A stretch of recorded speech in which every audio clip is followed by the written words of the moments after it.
Oh. Okay. Oh, i-change over.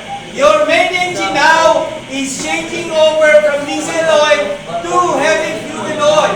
Make sure that you are going to change your diesel engine generator to heavy fuel oil. Kinakailangan bukas po ito. Ha? Kasi mag-change over ka lang para kang tanga, nakalimutan mo bukas yun, mamamatay ka mo ng makina. Mag-trip mo yan. Pag nag-trip mo lahat yan, back to zero yan. Okay? Gets? O, change over ko na ha. Pag nag-change over kayo, hindi mo kayo lahat umalis yan. Kahit ako, pag nag-change over ako, hindi ako umalis dun sa pressure gauge. Tinitingnan ko yan. Pag bumagsak ang pressure, binabalik ko yan ulit sa diesel oil. Yan. So, pagmamasdan niyo po, ito na ang magmasdan natin. Instead yung pressure. Kinakailangan ko, hindi po bumagsak yan. Yan. So, ngayon, ang ating pong diesel generator 1 ay tumatakbo na muna ng diesel oil. Pero huwag ka muna alis. Yan. Stay na muna ng konti. Kasi engine watch keeping yun eh. Diba? Yan ang makita, sir. Oo, makita. Okay, now, lilipat tayo sa LPG number 2. Yan po siya, papasan niyo po ulit. Okay? Ayos na, sir. Ayos na.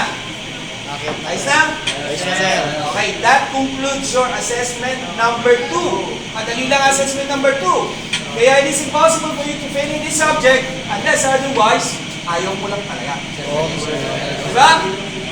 Lubricant oil, sir. Ha? Saan? Lubricant oil, sir. Ubus na. Ito? Lubricant, sir. Okay, start mo. Yan. Kung gusto mo na dagdagan, anticipation po yan. Yan. Anticipation po yan. Okay? Yan. Kung gusto mo rin kargahan yan, yung kargahan, kung ba't ayaw? Ayaw ah. Opo, kasi ka po, kung tutusin, ito pa po yun. Iba nakabukas.